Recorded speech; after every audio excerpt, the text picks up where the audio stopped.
नमस्कार.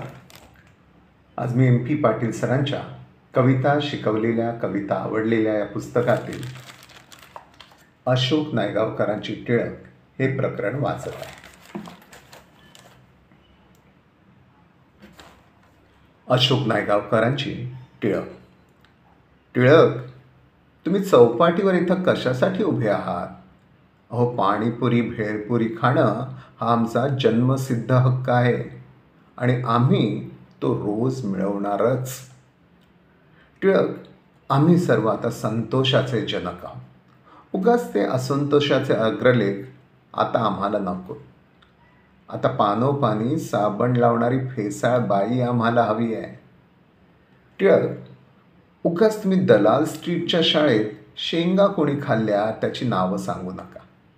ती फोलपट आहेत ना, ती वाऱ्यावर उडवून लावा, तरच तुमची धडधडकत आहे. टिळक, आता हे शहर ग्रॅनाईटनं गुळगुळीत बनवलं आहे. तुमचा जोडा चालताना त्यावरून घसरेल तर ग्रॅनाईटला थोडी टाकी मारून घ्यायला सांगा. इथं तुमचं बी रुजणं कठीण आहे. तुम्ही कोण होतात खरंच आम्हाला माहीत नाही. तुम्ही मंडालेला काळा खट्टा प्यायला गेला होतात काय? की मंडाले म्हणजे एखादा पिकनिक स्पॉट आहे? टिळक, तुमचं धोतर खूपच ऑड वाटतं. इथं चौपाटीवर एखाद्या गावखात्यातल्या गड्यासारखं किंवा माथाडीसारखं. तुम्ही रत्नागिरीस चिखलीत परत जा.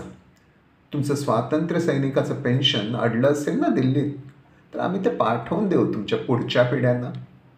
आणि काय त्या गायकवाड वाड्यातल्या मातीच्या जाडजूड भिंती, किती ओंगळ वाटतं ते. तुम्ही एक करा टिळक, वाडा पाडून तो बिल्डरला विका. म्हणजे छान मल्टी स्टोरीड कॉम्प्लेक्स होईल. सुखानं 4 घास खाल. उगाच आंदोलनाच्या लष्कराच्या भाकरी भाजू नका. आणि टिळक, जाता जाता साने गुरुजींना एक निरोप द्या.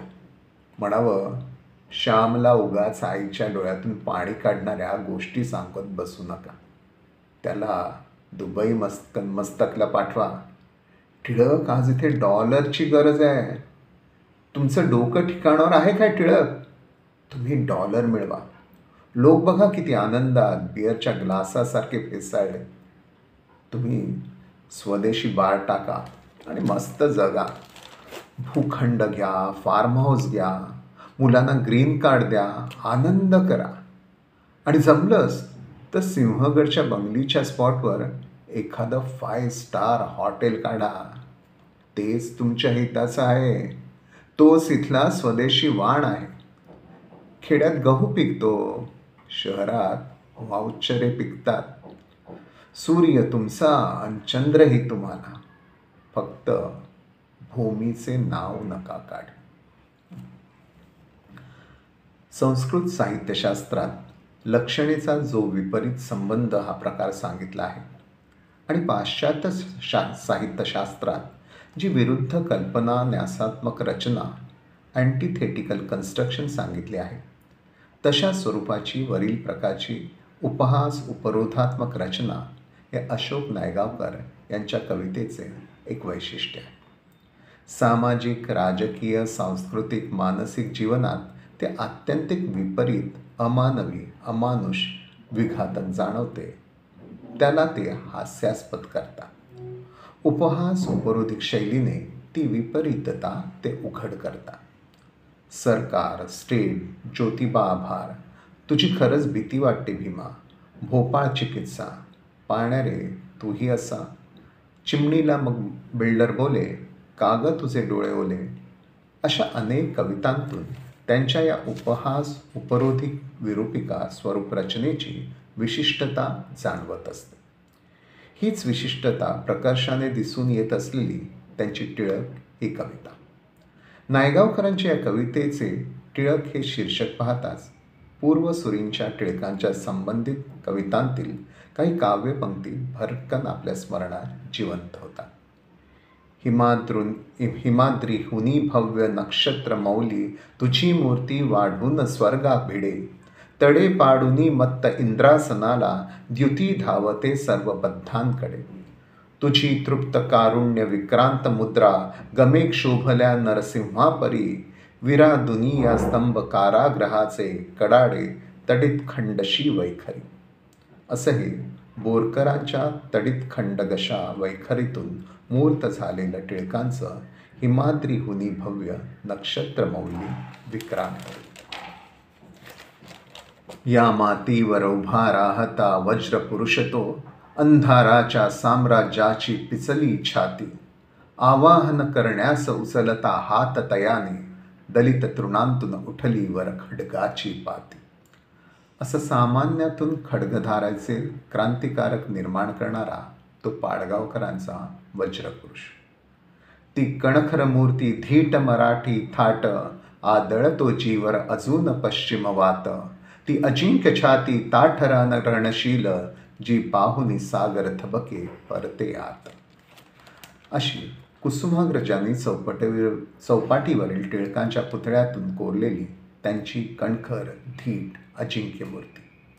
असं हे इतिहासाला माहीत असलेलं, तुम्हा आम्हाला ठाऊक असलेलं आणि श्रेष्ठ कवींच्या संवेदनांना जाणवणारं भव्य लोकमान्य टिळक रूप. नायगावकरांचे संवेदन तेच आहे, पण या कवितेत वाचकांना ठाऊक असलेल्या त्या टिळक रूपाला ते अद्यावृत ठेवतात.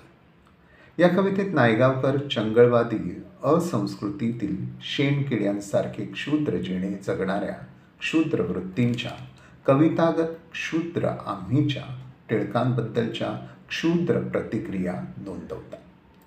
कवितागत क्षुद्र आम्हीच्या टिळकांबद्दलच्या क्षुद्र प्रतिक्रिया नोंदवतात. या प्रतिक्रियांतून केवळ टिळकांच्या भव्य दिव्य महात्मतेलाच नव्हे, तर त्यांनी घडविलेल्या तेजस्वी इतिहासाला, स्वार्थ त्यागाला, झुंजारपणाला एक क्षुद्र कशी टवाळीची तुच्छतादर्शक कवडी किंमत देतात याची औपरोधिक शैलीने नोंद करतात. आणि या क्षुद्रांची चंगळवृत्ती, अनभिज्ञता, अडाणीपणा, कोडगेपणा, स्वयंकेंद्रित स्वार्थपरायणता उघड करतात. त्याच्यातील सर्वांगीण क्षुद्रतेचा उपहास करतात, त्यांना हास्यास्पद करतात. या कवितेत एकूण 7 खंड आहे. या सप्तखंडीय कवितेत सामान्यपणे मुंबई पुण्यासारख्या नगरवासी चंगळ आधीन समाजाचा उपहास केलेला असल्याने मुंबई शहराच्या चौपाटीपासून या कवितेला प्रारंभ होतो. आणि या मुंबई चौपाटीशी टिळक चरित्राचा अखेरचा अनुबंध जडला असल्याने हा प्रारंभ औचित्याला धरून झाला आहे असेच म्हणावयास हवे. मुंबई चौपाटीवर जेथे लाखो माणसांच्या अश्रूंच्या साक्षीने लोकमान्य टिळकांचे दहन झाले, त्याच चौपाटीवरील ती अजिंक्य छाती पोलादी रणशील अशा कणखर धीट टिळकांच्या पुतळ्यातील मूर्तीचे रूप पाहून अथांग पश्चिम सागरही थपकून नम्र होऊन परतत असतो. त्याच पुतळ्याला उद्देशून नायगावकर क्षुद्र चंगळवादी वृत्तीच्या समाजाच्या वतीने प्रश्न विचारतात. टिळक, तुम्ही चौपाटीवर इथं कशासाठी उभे आहात? या प्रश्नाच्या पाठोपाठ टिळकांच्या पुतळ्याच्या शेजारीच चौपाटीवर जमलेल्या या क्षुद्र किड्यांचा जन्मसिद्ध हक्क मांडतात. पाणीपुरी भेळपुरी खाणं हा आमचा जन्मसिद्ध हक्क आहे आणि आम्ही तो रोज मिळवणारच. या स्वातंत्र्य लढ्याच्या अग्रणीने स्वराज्य हा माझा जन्मसिद्ध हक्क आहे आणि तो मी मिळवणारच असे अजरामर झालेले तेजस्वी उद्गार काढले होते. त्याच्या शेजारी या क्षुद्रांचा पाणीपुरी भेळपुरी खाण्याचा जन्मसिद्ध हक्क मानला जातो आणि तो एकच दिवस नाही तर रोज मिळवणारच यामधील उपरोध या चंगळवृत्तीचा केवढा पर्दाफाश करणारा ठरतो. सरकारचे डोके ठिकाणावर आहे काय? राज्य करणे म्हणजे सूट घेणे नव्हे. अशासारखे ब्रिटिश सत्तेवर आग ओतणाऱ्या अग्रलेखांमुळे स्वातंत्र्य युद्धाच्या इतिहासात भारतीय असंतोषाचे जनक म्हणून त्यांचा सार्थ गौरव झाला. त्याचे स्फूर्तिदायक नेतृत्व सर्वमान्य झाले. पुढील क्रांतिकारक इतिहासात प्रेरणा पेरणारे ठरले, असंतोष पेटवणारे ठरले. पण त्याबद्दल हे चंगळवादी क्षुद्र कीटक काय म्हणतायत? टिळक, आम्ही सर्व आता संतोषाचे जनक आहोत. उगाच ते तुमचे असंतोषाचे अग्रलेख आम्हाला नकोत आणि आम्हाला केसरीच्या मुखपृष्ठावरील गर्जना करीत आव्हान देणारा सिंह केसरी नको. आम्हाला हवी आहे आता पानोपानी साबण लावणारी फेसाळबाई. कुठे ते सिंह गर्जनेने जुलमी राज्यकर्त्यांविरुद्ध धगधगणारा असंतोष पेटवणारे असंतोषाचे जनक टिळक आणि कुठे हे फेसाळबाईच्या पारदर्शक दर्शनाच्या हापापात बुडालेले आत्ममग्न भोगलालसेच्या संतोषाचे जन. आजच्या स्त्रैण समाजाचा केवढा हा उपरोधपूर्ण उपहास. दुसऱ्या खंडात त्या कवितागत आम्हींना काहीसं बाजूला ठेवून नायगावकरांमधला थोडा वेगळा कवितागत मी थोडं उपरोधी, थोडं सरळ उद्देशक भाष्य करीत आहे. बालपणीच्या त्या टिळकांनी चिखलगावच्या शाळेतील वर्गात कुणी शेंगा खाऊन फोलपट टाकली हे ठाऊक असूनही त्यांना शिक्षा होऊ नये म्हणून कुणाचंही नाव न सांगता हात रक्तबंबाळ होईस्तोवर शिक्षकांच्या छड्या सुचल्या. या पार्श्वभूमीवर या मोठेपणीच्या टिळकांना सांगितलं जातं की तुम्ही जर मुंबई नगरीच्या दलाल स्ट्रीटवरील धनाढ्यांचे व्यवहार चालणाऱ्या ठिकाणी आलात तर गैरमार्गाने कोट्यावधींचे व्यवहार करणाऱ्या बैलांची नावं सांगू नका. त्यांच्या भ्रष्टाचारी फसवणुकीची फोलपटं कोणालाही दिसणार नाहीत अशी दूरवर उडवून लावा. आजच्या भ्रष्टाचारी जमान्यात हे केलं तरच तुमची धडगत आहे. येथील दटावणी वजा उपरोध बिग बुलचे जे भ्रष्टाचाराचे थैमान घालतात त्यावर भाष्य करणार आहे. आजचा स्वार्थांधतेने ग्रॅनाईटसारखा निगरगट्ट झालेला शॉर्टकटच्या सोप्या भ्रष्टाचारी गुळगुळीत रस्त्यावरून जाणारा हा समाज, अशा समाजाचे हे शहर. टिळक, इथे तुमचे बी रुजणे कठीण आहे. हे तुमचे न्यायाचे कारागृहातील शृंखलांना पुष्पमाला म्हणून स्वीकारणारे, देशासाठी स्वतःला जाळून घेणारे बीज आज येथे रुजणे अशक्य आहे. तुमच्या सरळ चालीतील घट्ट जोडा, तुमच्या आचार विचारातील पक्की बैठक, त्यातील मूल्ये या भ्रष्टाचारी निगरगट्टांवरून घरंगळत जातील. त्यागाची शिकवण देणारे तुमचे शब्द त्यांच्यावरून घसरून जातील, निरर्थक ठरतील. तुम्ही जोपासलेल्या मूल्यांचे बी येथे रुजवायचे असेल तर या निगरगट्ट्यांच्या गेंड्याच्या कातडीवर टाकीचे घाव मारावे लागतील. तिसऱ्या खंडापासून परत हे स्वार्थपरायण अडाणी कवितागत आम्ही बोलू लागता. In spite of the verdict of the jury, I maintain that I am innocent, and the cause that I represent may prosper more by my sufferings than by my remaining free. अशी न्यायालयासमोर निर्भय बाणेदार गर्जना करून मंडालेच्या कारागृहात 6 वर्ष शिक्षा भोगणारे टिळक या अडाणी क्षुद्रांना जण माहीतच नसतात. ते टिळकांची कशी टवाळी करतात पहा. तुम्ही कोण होतात हे खरंच आम्हाला माहीत नाही. तुम्ही मंडालेला काळा खट्टा प्यायला गेला होतात काय, की मंडाले म्हणजे एखादा पिकनिक स्पॉट आहे.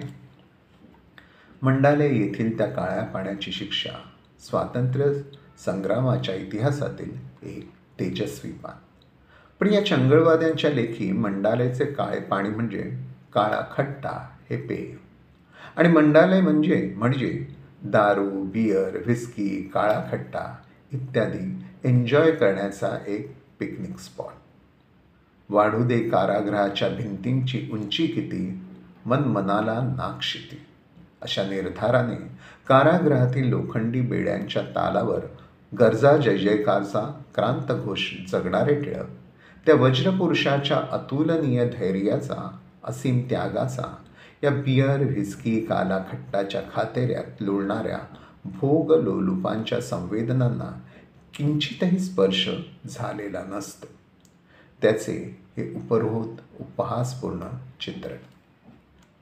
ते चौपाटीवरचे भेळपुरी पाणीपुरीवाले चंगळवाले, फेसाळ पारदर्शक बाईत वखवखलेले आंबट शौकीनवाले, दलाल स्ट्रीटवरील धनांच्या राशीवरले भ्रष्टाचारवाले, मूल्यांना तुडवणारे निगरगट्ट कातडीवाले, काळा खट्टा बियर व्हिस्कीत बुडालेले पिकनिक बाटलीवाले, या साऱ्या आम्हीच्या पंक्तीत पुढील कडव्यांमध्ये स्वातंत्र्यानंतरच्या आजच्या तसल्याच प्रतिष्ठित लोकप्रतिनिधींना त्याच प्रतिष्ठेने आणून बसवले जाते. कडक इस्त्रीतील, उंची खादीतील, शुभ्र सफेद वेशधारी अशा या एकदम वरील मलबार हिलवरच्या सत्ताधारी ऐश आरामवाल्यांना खालच्या चौपाटीवरल्या जुन्या जमान्यातल्या टिळक पुतळ्याचे धोतर खूप ऑड वाटते. एखाद्या गावखातातल्या गड्यासारखे, माथाडीसारखे वाटते. या आखूड ऑड धोतराचे टिळक म्हणजे कुठल्या तरी रत्नागिरीच्या कोकणी चिखलगावचे फालतू दरिद्री स्वातंत्र्य सैनिक वाटतात. त्यांच्या लेखी असलेल्या अशा फालतू गावठी टिळकांना एक कडक इस्त्रीतले शुभ्र सफेद वेशधारी सत्तेच्या हिलवरून सांगतात, तुम्ही रत्नागिरीस चिखलीला परत जा. तुमचं स्वातंत्र्य सैनिकाचं पेन्शन अडलं असेल ना दिल्लीत, तर आम्ही ते पाठवून देऊ तुमच्या पुढच्या पिढ्यांना. टिळकांसारख्या स्वातंत्र्य योद्ध्याच्या स्वार्थत्यागाचे आणि धैर्य शौर्याचे महात्म्य या स्वार्थांध आणि आढ्यताखोर सत्ताधाऱ्यांच्या मत्थड संवेदनांपर्यंत पोहोचलेली नसते. सत्ता आणि पैसा यांचा जो त्यांना दर्पयुक्त माज चढलेला असतो, त्यातून मूल्यांकडे पाहण्याची जी तुच्छता वृत्ती निर्माण झालेली असते, तिचा केलेला हा तिरकस शैलीतील उपरोधक उपहास. कुठल्या तरी त्या जाडजूड ओबडधोबड भिंतींच्या गायकवाड वाड्यात राहून तेथून काढणाऱ्या केसरीतून जनआंदोलन करणाऱ्या टिळकांना हे बिल्डर लॉबीचे धन करणारे मतलबी राज्यकर्ते त्यांच्यासारखाच स्वार्थपरायणतेचा सल्ला देतात की तुमचा तो जुना पुराणा ओंगळ गायकवाडवाडा एखाद्या बिल्डरला विका. तिथे मल्टीस्टोरीड कॉम्प्लेक्स होईल. आमच्या बिल्डरकडून मिळालेल्या पैशातून 4 घास सुखाचे खा. आमच्यासारख्या अशा नैतिक सत्ताधाऱ्यांविरुद्ध त्या आंदोलनाच्या फुकट जाणाऱ्या लष्कराच्या भाकऱ्या भाजू नका. या खंडात मतलबी स्वार्थपरायणतेत बुडालेल्या आजच्या राज्यकर्त्यांच्या आपापाचे भूखंड बिल्डरांना गपापा करून देणाऱ्या व त्यातून मल्टीस्टोरीड धनसंपत्ती गडप करून स्विस बँकेत जमा करून अतिसुखाने ऐशाराम करणाऱ्या राज्यकर्त्यांचा केलेला उपहास स्पष्ट होतो. शेवटल्या खंडात त्या टिळकांच्या त्या मूल्यपूर्ण स्वदेशी वारशाची पुरती वाट लावून टाकणारे आजचे राज्यकर्ते आम्ही आपल्या आधुनिक स्वदेशी मूल्यांचा कॉपीराईट टिळकांना फुकट घेण्याचा सल्ला देतात. टिळक, तुम्ही डॉलर मिळवा, तुम्ही स्वदेशी बार टाका, मस्त जगा, भूखंड घ्या, फार्म हाऊस घ्या, स्विस बँकेत पैसे ठेवा, मुलांना ग्रीन कार्ड द्या, आनंद करा, सिंहगडच्या बंगलीच्या स्पॉटवर एखादं 5 स्टार हॉटेल काढा आणि त्या सानेगुरूंच्या श्यामला उगाच संवेदनशील घडवण्यापेक्षा त्याला दुबई मस्कतला पाठवा. टिळकांनी स्वराज्यासाठी दिलेल्या चतुसूत्रीतून स्वदेशीचा मंत्र दिला. अन्याय करणाऱ्या ब्रिटिश सरकारचे डोके ठिकाणावर आहे काय, अशा आव्हानात्मक शब्दात त्या सरकारची निर्भत्सना केली. अशा टिळकांना फेसाळलेल्या बिअरच्या ग्लासात बुडालेल्या चंगळवाद्यांच्या पंक्तीत बसवलेले राज्यकर्ते टिळकांचे डोके ठिकाणावर आणण्यासाठी आजचा इथला असला स्वदेशीचा बाण शिकवतात. असल्या उपरोधिक आवाहनातून नायगावकर आजच्या चंगळखोर राज्यकर्त्यांचा स्वदेशी बाण चांगलाच उघड करतात. 1. या सर्व कवितांत लोकमान्य टिळक या झुंजार जनतेच्या नेत्याचा सर्वमान्य झालेला लोकमान्य असा उल्लेख न करता जवळजवळ एकेरी नुसता टिळक असा उल्लेख केला जातो. कवितेचा फॉर्म उद्देशिका असा राखला गेला आहे. टिळकांना उद्देशून क्षुद्र कीटकांनी केलेला हा वार्तालाप आहे. 1-2 अपवाद वगळता प्रत्येक खंडात टिळक असा संबोधनवाचक प्रारंभ करून त्यांचा हा वाष्फळ वार्तालाप सुरू होतो. त्यांच्या या संबोधनवाचक एकेरी पुनरुक्तीतून या क्षुद्रांचीही क्षुद्रता परत परत व्यक्त होत असते. 2. लोकमान्य टिळकांना ज्यामुळे अखिल भारतीय स्तरावर हिमाद्रीहुनी भव्य नक्षत्रमौली अशी उंची लाभली. त्या महान भव्य रूपदर्शक गोष्टींचा वरवरचा व सूचित उल्लेख आणि त्याच्या शेजारी या क्षुद्रांच्या क्षुद्र मनोवृत्तीचे बाष्फळ विपरीत उद्देश अशी एक एक परस्पर विरोधी दुहेरी विणरचित या कवितेची आकृती घडत गेली आहे. त्या कणखर धीट अजिंक्य छातीच्या टिळकांच्या मुंबई चौपाटीवरील पुतळा, स्वराज्य हा माझा जन्मसिद्ध हक्क आहे आणि तो मी मिळवणारच, हा त्यांचा गाजलेला कानमंत्र, असंतोषाचे जनक हा त्यांचा इतिहासाने केलेला गौरव, त्यांच्या केसरीच्या मुखपृष्ठावरील गरजणारा सिंह, चिखलगावच्या शाळेत शेंगा कुणी खाल्ल्या हे माहीत असूनही न सांगता खाल्लेला शिक्षकांचा मार, मंडालेची काळ्या पाण्याची भोगलेली 6 वर्षांची शिक्षा, स्वातंत्र्य संग्रामातील अग्रणींचा सरसेनापती, स्वातंत्र्य लढ्यासाठी दिलेल्या चतुसूत्रीतील स्वदेशी ही साधना, या अशा लोकमान्य टिळकांच्या जीवनातील असामान्य गोष्टींचा वरवरून व सूचक उल्लेखित सुवर्णरेखांच्या शेजारी केंद्रस्थानी दिसणारी या क्षुद्रांच्या मनोवृत्तीची काळपट कुरूप रेषा अशी या कवितेची आकृती या क्षुद्रांच्या क्षुद्र मनोवृत्तीचा उपहास करीत असते. या अशा रचनेचे तेच कवितागत कार्य असते. या कवितेत टिळकांच्या जीवनातील काही सामान्य गोष्टींचा उल्लेख येत राहतो. टिळकांचे आखूड धोतर, त्यांच्या पायातल्या जोडा, त्यांच्या मातीच्या जाडजूड भिंतींचा गायकवाड वाडा आणि सिंहगडची बंगली ही वास्तव्ये, या गोष्टी तर या क्षुद्रांच्या लेखी टिंगल टवाळ्या कराव्या अशाच. मोठ्या माणसांच्या या छोट्या गोष्टी म्हणजे सर्वसामान्य वाचकांच्या मनात कौतुक निर्माण करणाऱ्या गोष्टी. एवढा मोठा माणूस असा साधासुद्धा राहतो, याबद्दल सर्वसामान्यांना अभिमानच वाटत असतो. पण या क्षुद्रांच्या लेखी तो टिंगल टवाळीचा विषय ठरतो. यातून या क्षुद्रांचे धिक्कारार्ह असे क्षुद्रत्वच व्यक्त होत असते. येथील उपरोधाचे तेच कवितागत कार्य असते. टिळकांच्या व्यक्तिमत्वातील सुरूपतेचा अंतस्त्रोत ध्वनित व्यंजक वा थोडा स्पष्ट रेखित केंद्रस्थानी ठेवलेल्या क्षुद्रतेच्या विरूपतेला औपरोधिक शैलीने हास्यास्पद करणाऱ्या या दुपदरी रचनेचे विश्लेषण वरील टिपणात पुरेसे झालेले आहे. 3. ही मुक्तलयीतील उद्देशिका काव्यानुकूल पद्यात्मकतेपेक्षा गद्यात्मक नाट्यरूपाच्या जवळ जात असते. तिचे उद्देश उपरोध उपहासाचा असल्याने हे काहीसे गद्यात्मक नाट्यरूप अनवर्थकच ठरत असते. 4. या कवितेत एक कालविपर्यासाचा दोष नोंदविता येईल. कारण साने गुरुजींच्या श्यामच्या आईचा संवेदनशील श्याम हा टिळकांच्या मृत्यूनंतरच्या काळात जन्मलेला आणि वाढलेला आहे. पण असे असले तरी नायगावकरांना याच टिळकांनंतरच्या आजच्या काळातील सांस्कृतिक मूल्यांचा मागमूस नसलेल्या संवेदनाशून्य अशा चंगळवादी पिढीच्या किडलेल्या मनाचे चित्रण साने गुरुजींच्या मूल्यपूर्ण जीवन जगलेल्या संवेदनशील श्यामचा केलेला उल्लेख कवितेच्या उपरोधिक उपहासाच्या आशयरूपात भरच घालत असतो. तेच त्याचे कवितागत कार्य ठरत असते. 5.